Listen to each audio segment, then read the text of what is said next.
welcome to Ed Space with Mint's editor Sukumar Ranganathan.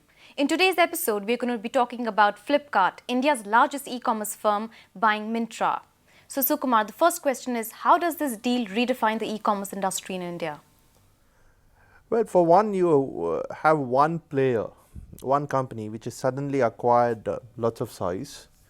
The fashion slash apparel retailing business is online fashion slash apparel retailing businesses is one category that's really been growing rapidly.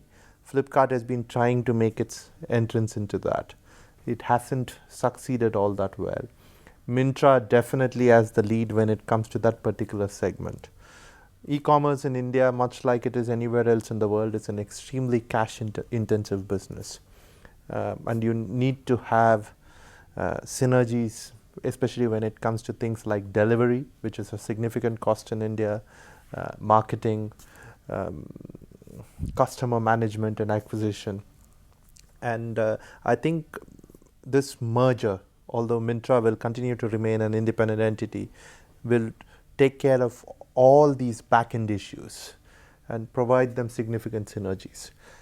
I still do not know whether it will hasten them or hasten the merged entity on the path to profitability, but it's extremely good for customers, right? Which is the best thing about e-commerce. Even if you look at Amazon globally, it doesn't make too much money. Its investors believe in it because it's got a really cool business model, and of course it's now got a really cool business model that includes drones, so people all love it. But it doesn't make a whole heap of money, and I don't see that happening in India as well. I don't see Indian companies beginning to make a lot, Indian e-commerce companies beginning to make a lot of money, but it'll be extremely good for customers. Now that you mentioned Amazon.com, why do you think Flipkart changed its business model from Amazon.com to Alibaba? I mean, why? Yeah, at one point in time, they always said their role model was Amazon, and now they're saying their role model is Alibaba. I think part of it is also regulatory, has to do with quintessential Indian conditions. In India, foreign direct investment isn't allowed in e-commerce. It's allowed in what is called a marketplace, where you provide a platform on which other people can sell, which is not very different from what Alibaba does. But while it might have been caused by regulations, I think what companies like Flipkart have discovered is that it's also extremely cost effective, because you don't have to deal with inventories. Right. And for e-commerce retailers, inventory management is the biggest challenge.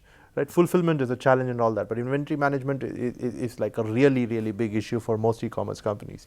This sort of takes that whole thing out of your domain, really, out of so you don't have to worry so much about it. So they probably realize the benefits of it, which is good, because I don't think you can assume that if something works in one market, it will work in another market as well. True. And finally, how do you see the future of the e-commerce industry in India? How optimistic are you? I think, like I've said, it's going to be extremely good for customers. I'm not so sure about companies. All the companies seem to be convinced that what they have to do is to go out and build market share, which is fine.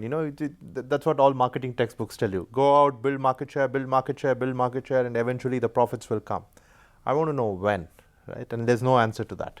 But then you can look at Amazon and again say that they've built that market share, and they've also expanded their offerings, which is what Flipkart and all these other guys who in India, Snapdeal maybe, will do. They'll all expand their offerings to do a whole heap of things. Their portfolios will become bigger. They'll experiment with, and some of them already do this, same-day billing, customer loyalty programs, fulfillment through Kirana stores, fulfillment through large organized retail. In the US, for instance, you can pick it up from Walmart and other places. So they'll all do all these things. But I'm still not very clear on the profitability part, but I'm sure it will come at some point in time. But in the meantime, it's going to be brilliant for customers. I think the companies themselves will find it a lot easier to raise investments, because this deal in many ways is again proof of life, if anywhere needed, in the e-commerce space. There was some time in 2013, late 2012 and 2013, when a lot of us had doubts about whether investors would continue to invest in the e-commerce space in India. I think those doubts are gone now. You will see a rush of investments which goes on for some time. until or unless you see one big flame out in the space. That will change everything. Great. Well, on that positive note, thank you so much for your perspective. Thank you for watching At Space and stay tuned for our next episode.